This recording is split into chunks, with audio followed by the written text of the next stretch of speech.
Hi, இன்றைக்கி நம்ம பார்க்க போகிறது 12th எக்கனாமிக்ஸ் புக்கில் இருக்கிற பொருளாதார திட்டமிடல் சாப்டர்லேருந்து முக்கியமான 50 கேள்விகள் தான் பார்க்க போகிறோம்.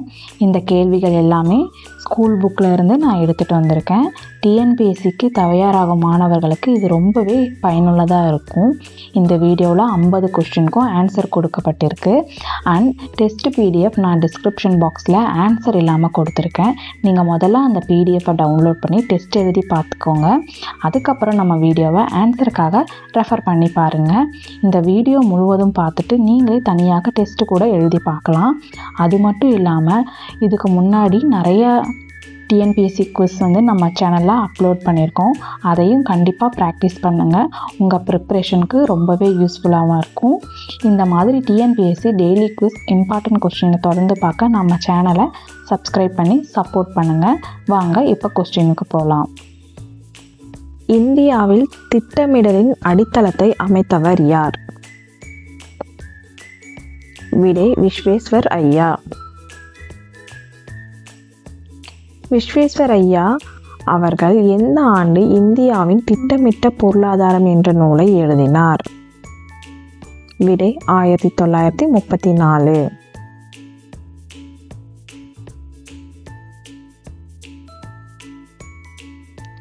தேசிய திட்டக்குழு யாருடைய தலைமையில் 1938 அமைக்கப்பட்டது? விடை ஜவஹர்லால் நேரு. தொழிலதிபர்களால் 1940 முன்மொழியப்பட்ட திட்டம் எது? விடை பம்பாய் திட்டம். 1944 காந்திய திட்டத்தை வழங்கியவர் யார்? விடை S.N. அகர்வால். மக்கள் திட்டம் யாரால் 1945 உருவாக்கப்பட்டது? விடை M.N. ராய். 1950 சர்வோதயா திட்டத்தை முன்மொழிந்தவர் யார்? விடை ஜெயபிரகாஷ் நாராயண். முதலில் திட்டமிடுதலை அறிமுகப்படுத்திய நாடு எது? விடை சோவியத் யூனியன், ரஷ்யா. சோவியத் யூனியனில் திட்டமிடல் முறை எந்த ஆண்டு தொடங்கப்பட்டது? விடை 1928. திட்டமிடல் என்பது ஒரு நாட்டின் வளங்களை சரியாக பயன்படுத்தி முன்னேற தீர்மானிக்கப்பட்ட வழிகளில் பொருளாதார நடவடிக்கைகளை மேற்கொள்வதே என கூறியவர் யார்? விடை டிக்கின்சன். திட்டமிடலின் முக்கிய நோக்கம் என்ன? விடை இவை அனைத்தும். இந்தியாவில் முதல் 5 ஆண்டு திட்டம் எந்த ஆண்டு தொடங்கப்பட்டது? விடை 1951. வேளாண்மை மற்றும் தொழில்துறையில் முன்னேற்றம் அடைய தேவையானது எது? விடை திட்டமிடல். ஒரு குறிப்பிட்ட காலத்திற்குள் இலக்குகளை அடைவதற்காக தீர்மானிக்கப்படுவது எது? விடை திட்டம். இந்தியாவில் திட்டமிட்ட பொருளாதாரத்தின் தந்தை என்று அழைக்கப்படுபவர் யார்? விடை விஸ்வேஸ்வரய்யா. மக்களின் அடிப்படை தேவைகளை பூர்த்தி செய்வது திட்டமிடலின் எந்த பகுதியில் அடங்கும்? விடை சமூக நீதி. 1950 சர்வோதய திட்டத்தை முன்மொழிந்தவர் யார்? விடை ஜெயபிரகாஷ் நாராயணன். இந்திய திட்டக்குழு எந்த ஆண்டு அமைக்கப்பட்டது? விடை 1950 மார்ச் 15. மக்கள் பங்களிப்புடன் கூடிய திட்டமிடல் எது? விடை மக்களாட்சி திட்டமிடல். அனைத்து பொருளாதார நடவடிக்கைகளும் மத்திய அதிகார அமைப்பின் முழு கட்டுப்பாடில் இருப்பது? விடை சர்வாதிகார திட்டமிடல். பிரான்ஸ் நாட்டில் பின்பற்றப்படும் திட்டமிடல் முறை எது? விடை சுட்டிக்காட்டும் திட்டமிடல். அதிகாரங்கள் பல்வேறு நிலைகளில் பரவலாக்கப்படும் திட்டமிடல் எது? விடை மையப்படுத்தப்படாத திட்டமிடல். 15 முதல் 20 ஆண்டுகள் வரையிலான திட்டமிடல் எவ்வாறு அழைக்கப்படுகிறது? விடை தொலைநோக்கு திட்டம். பொருட்கள், மனித சக்தி மற்றும் இயற்கை வளங்கள் அடிப்படையில் திட்டமிடுவது. விடை உருவக திட்டமிடல். வருவாய் மற்றும் செலவினங்கள் அடிப்படையில் மேற்கொள்ளப்படும் திட்டமிடல் எது? விடை நிதி திட்டமிடல். ஏற்கனவே உள்ள பொருளாதார அமைப்பிற்குள் மாற்றங்களை செய்வது. விடை செயல்முறை திட்டமிடல். அடிப்படை பொருளாதார கட்டமைப்பையே மாற்றியமைக்கும் திட்டமிடல் எது? கட்டமைப்பு திட்டமிடல். சோசியலிச நாடுகளில் பொதுவாக பின்பற்றப்படும் திட்டமிடல் முறை எது? விடை கட்டாய திட்டமிடல். குறுகிய கால திட்டமிடல் பொதுவாக எத்தனை ஆண்டு காலத்தை கொண்டது? விடை 1 ஆண்டு.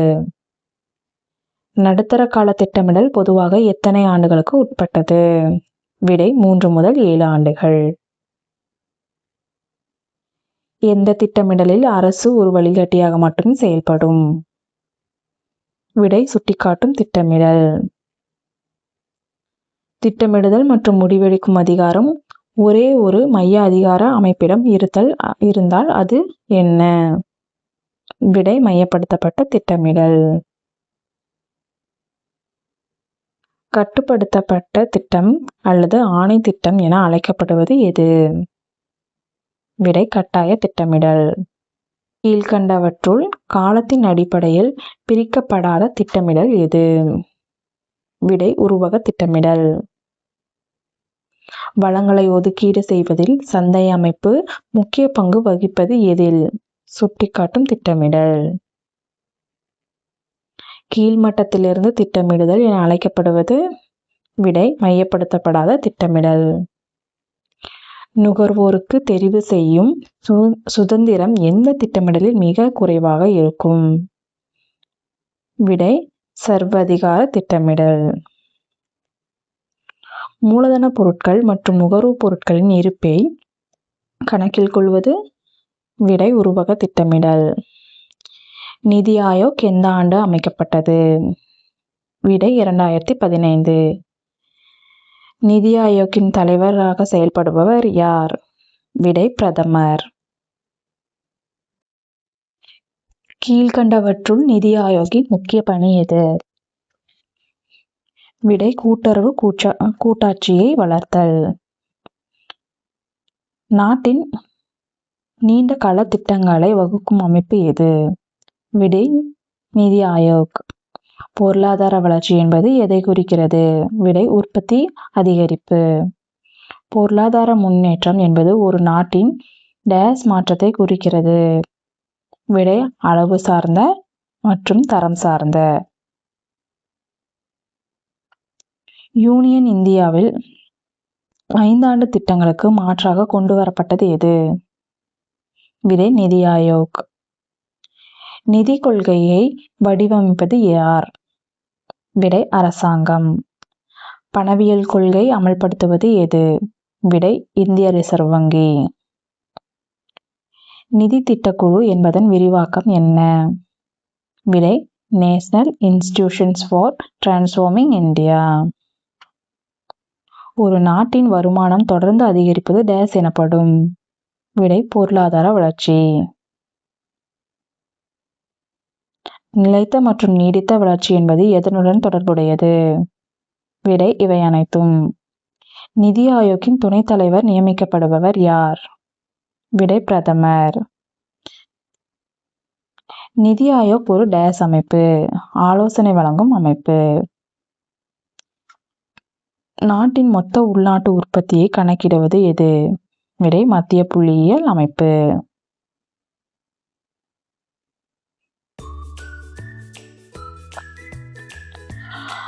ஓகே, இந்த 50 கொஷின்ஸில் எத்தனை கொஷினுக்கு நீங்கள் சரியான ஆன்சர் பண்ணீங்க? உங்கள் ஸ்கோர் என்னென்னு கமெண்டில் கண்டிப்பாக எழுதிடுங்க. அண்ட் டெஸ்ட் பிடிஎஃப் நான் டிஸ்கிரிப்ஷன் பாக்ஸில் ஆன்சர் இல்லாமல் கொடுத்துருக்கேன். நீங்கள் அந்த பிடிஎஃபை டவுன்லோட் பண்ணி டெஸ்ட் எழுதி பாருங்கள். இந்த மாதிரி டிஎன்பிஎஸ்சி முக்கியமான குவிஸ் மற்றும் டெஸ்ட் ப்ராக்டிஸ்க்கு நம்ம சேனலை தொடர்ந்து பாருங்கள் அண்ட் சப்ஸ்கிரைப் பண்ணிடுங்க. தேங்க்யூ.